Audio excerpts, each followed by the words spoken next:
Graça e paz, meus irmãos. Hoje nós vamos meditar no Salmo 84. Porém, essa nossa meditação no Salmo 84, ela vai se dividir em duas partes. Então, hoje eu vou compartilhar com os irmãos uma parte desse Salmo e amanhã a gente compartilha a segunda parte do Salmo. Eu vou ler os primeiros versículos aqui, os irmãos me acompanhem. Quão amáveis são os teus tabernáculos, Senhor dos exércitos. A minha alma suspira e desfalece pelos atos do Senhor. O meu coração e a minha carne exultam pelo Deus vivo. O pardal encontrou casa e a andorinha ninho para si, onde acolhe os seus filhotes. Eu, os teus altares, Senhor dos exércitos, Rei meu e Deus meu.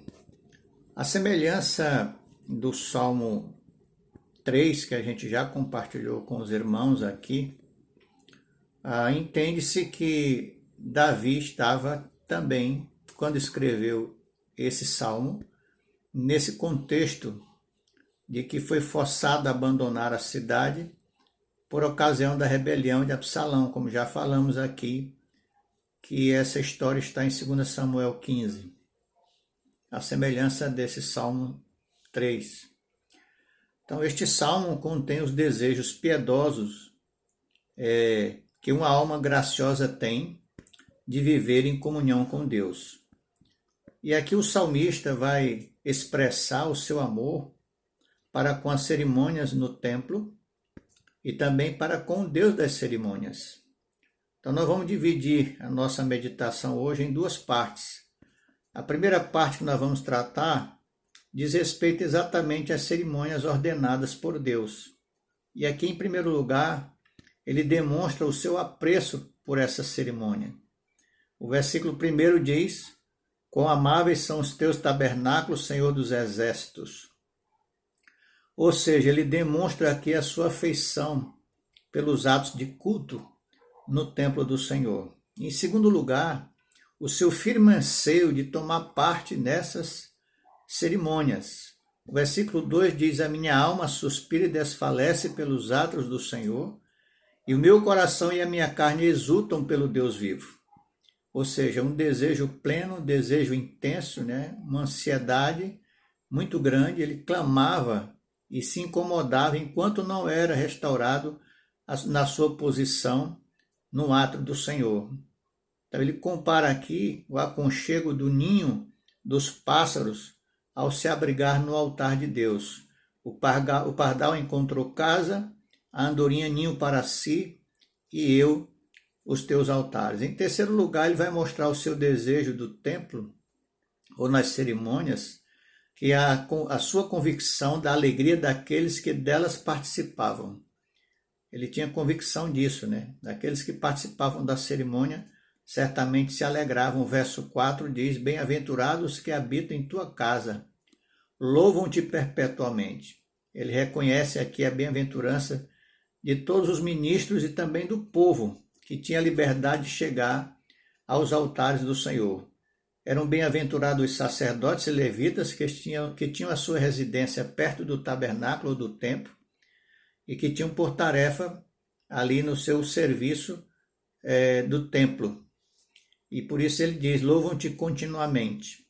E eram bem-aventurados também os habitantes do país, que mesmo não morando constantemente na casa de Deus, como faziam os sacerdotes, eles tinham a liberdade de acesso exatamente, especialmente nas épocas que eram definidas para as festas solenes, as 3 grandes festas das quais todos os indivíduos eram obrigados a participar.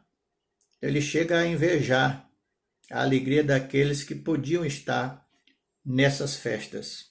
Em quarto lugar, em relação às cerimônias, ele declara aqui de que a sua alegria pessoal está firmemente baseada na participação dessa cerimônia. O versículo 10 vai tratar sobre isso. Pois um dia nos teus atos vale mais que 1000. Prefiro estar à porta da casa do meu Deus a permanecer nas tendas da perversidade. Ele ora por isso. Senhor Deus dos exércitos, escuta minha oração, presta ouvidos ao Deus de Jacó. Olha, ó Deus, escudo nosso, e contempla o rosto do teu ungido. Então ele tinha ansiedade e demonstrava a sua alegria para participar dos cultos no templo. Essa expressão, o rosto do teu ungido, é uma expressão profética. Não está tratando exatamente sobre ele, mas de Cristo, para que ele pudesse ser atendido. Aqui trata-se de uma referência ao Messias, Jesus Cristo, como está no Salmo 45, verso 7. É por isso, irmãos, que todas as vezes que nós nos dirigirmos a Deus, devemos ter o desejo de que Ele contemple o rosto de Cristo. E com isso nos receba e se alegre por nós estarmos nele. Porque só através dele, Jesus Cristo, é que temos acesso livre à presença de Deus. A segunda parte do Salmo, o salmista expressa também o seu amor para com o Deus da cerimônia. E, em primeiro lugar, aqui ele coloca o seu anseio por ele, né? Por Deus. O seu firme anseio, o anseio que ele tinha pelas cerimônias, não era mais importante do que o anseio por Deus.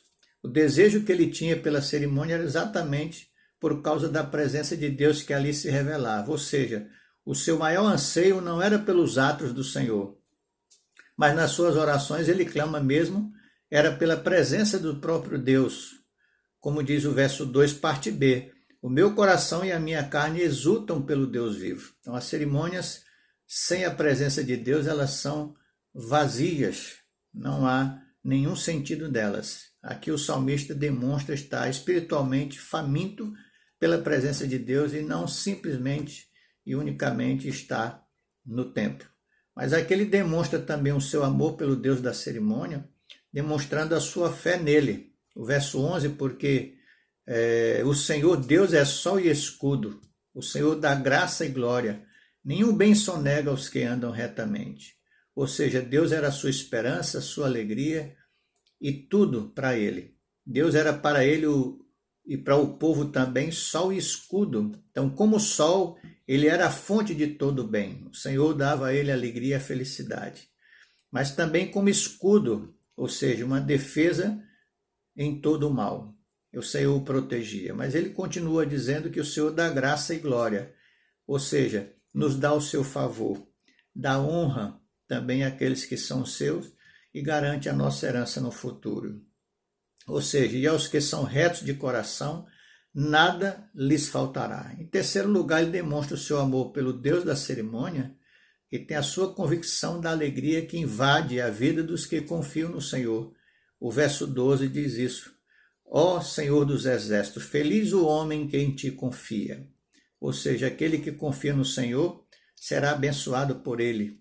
Com esta afirmação que ele faz no final, o Salmo fecha o seu conteúdo e reforça o ponto de que a verdadeira bênção pertence tão somente aos que se comprometem em depositar a sua confiança no Senhor.